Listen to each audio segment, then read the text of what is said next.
This video explains how to fix blue screen errors on the Acer Predator Triton Neo 16 using proven Windows troubleshooting techniques. Follow these steps to resolve blue screen of death issues and improve system stability. So while you're performing updates, you're getting an IRQR not less or equal message, K-mode exception not handled, kernel data in page error. A lot of errors pertain to this problem, and we're going to go ahead and jump into what should hopefully be a pretty straightforward process, guys. And we're going to go ahead and jump right into it. So first thing I'd recommend doing would be to actually go ahead and boot to the troubleshooting utility on Windows 11. So if you do a hard power off 3 times in a row, Windows should automatically attempt to launch the starter prepare utility. And if it doesn't find anything, it will give you the option to select advanced settings, in which case it will take you to a screen that looks like this. Now, if it does not take you to a screen that looks like this, or you're unable to get to that, you can also download the Windows 10 Media Creation Utility, or Windows 11. They probably will make a creation utility for Windows 11 at some point. And it doesn't really matter. You can actually run the Windows 10 utility on Windows 11 as far as I'm aware. And you should be able to run the troubleshooting utilities built in within it. So you just would go ahead and download it to an ISO file and then burn it to a DVD or USB.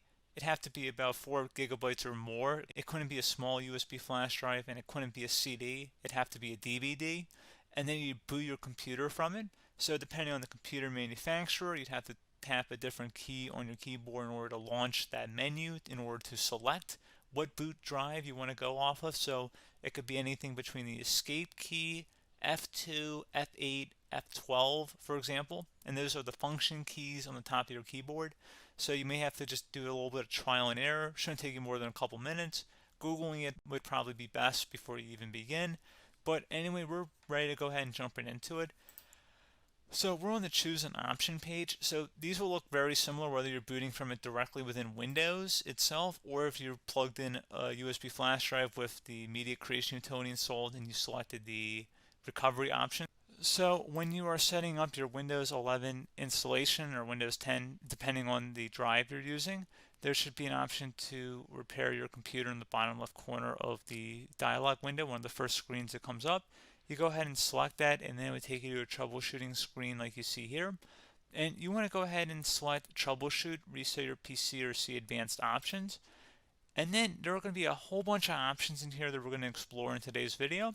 The first one, we're going to actually go underneath advanced options and then select startup prepare, fix problems that keep Windows from loading. So go ahead and select that first.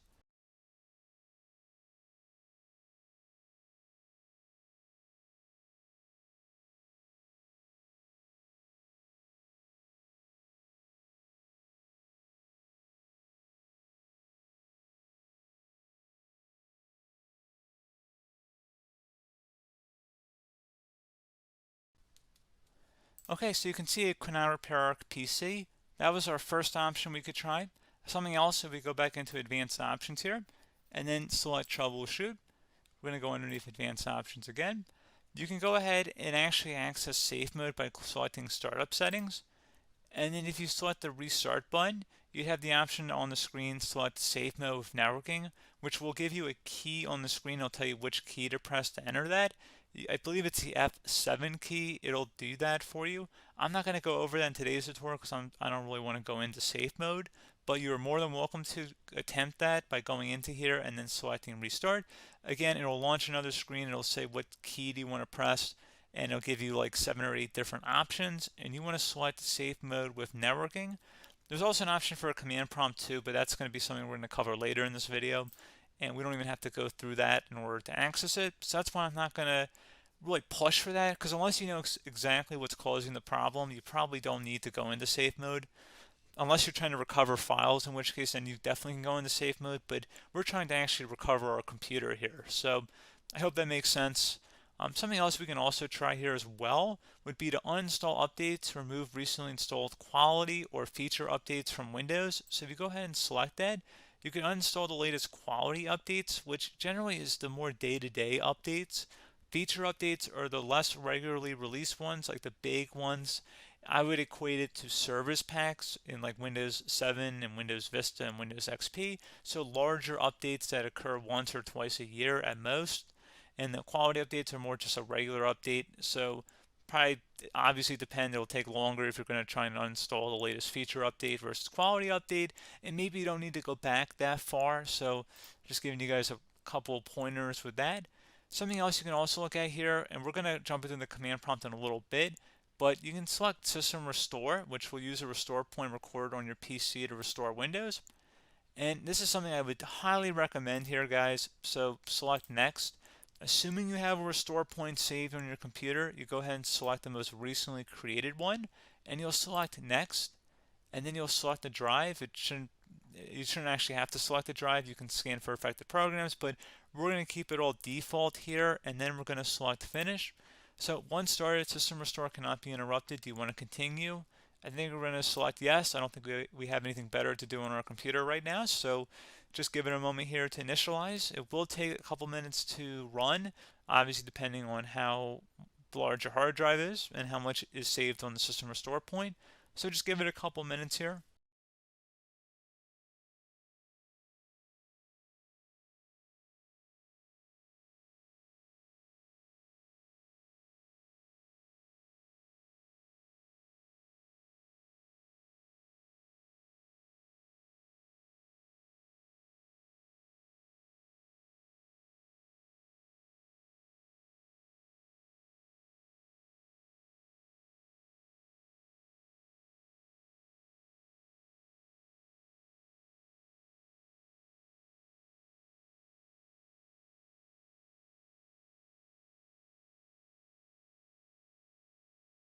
Okay, so you can see System Restore completed successfully.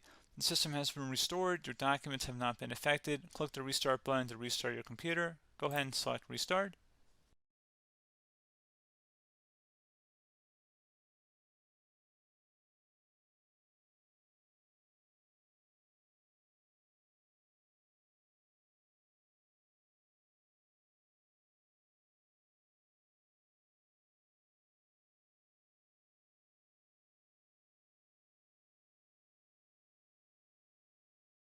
Okay, so you can see the system has been restored successfully.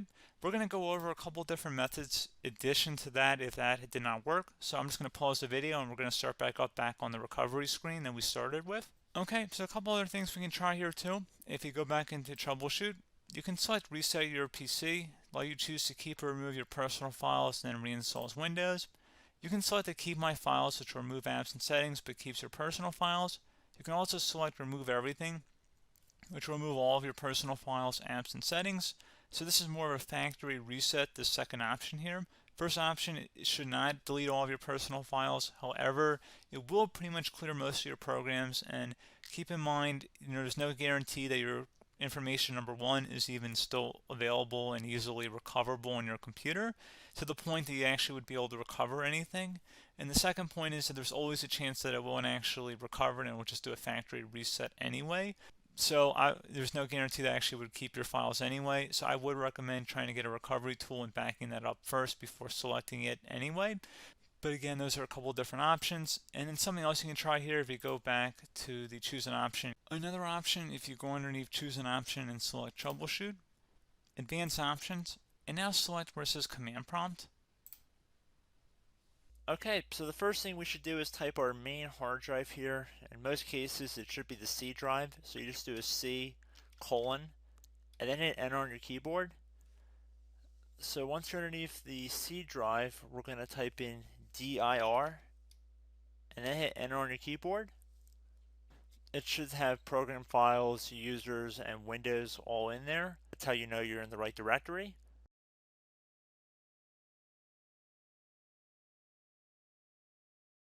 In some cases, it might be the D drive as well, so just keep that in mind.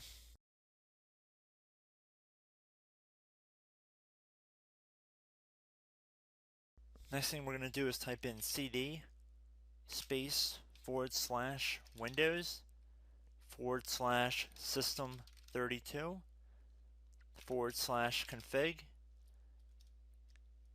and then you're going to hit enter on your keyboard.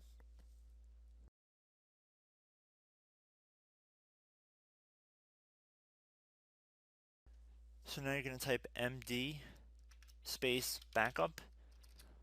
If you've seen other tutorials, it might also say to put down md backup. That's because the backup name is pretty common when you want to back something up. So you can name this whatever you want, doesn't have to be backup. So if you've already made a backup folder in the past, you could do backup 1, for example. So once you're done setting the name you want the backup to be called, hit enter on your keyboard again.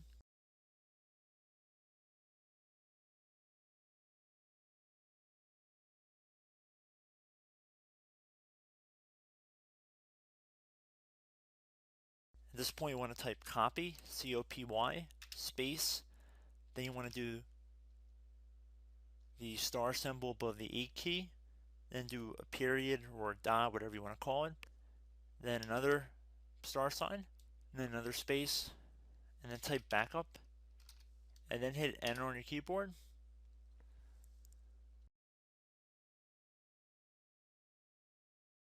Now you want to type cd reg back, R-E-G-B-A-C-K,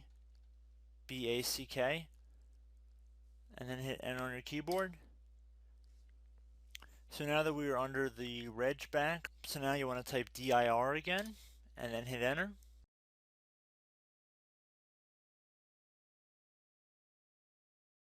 So now at this point we're going to type copy again. So copy, space, star sign, dot, another star sign, space, and then 2 dots. So we're going to type copy, space, star sign, dot, sign, star sign, dot, dot, and then hit enter on your keyboard again. So for overwrite, you want to overwrite all. So type A on your keyboard, so capital A, and then hit enter on your keyboard.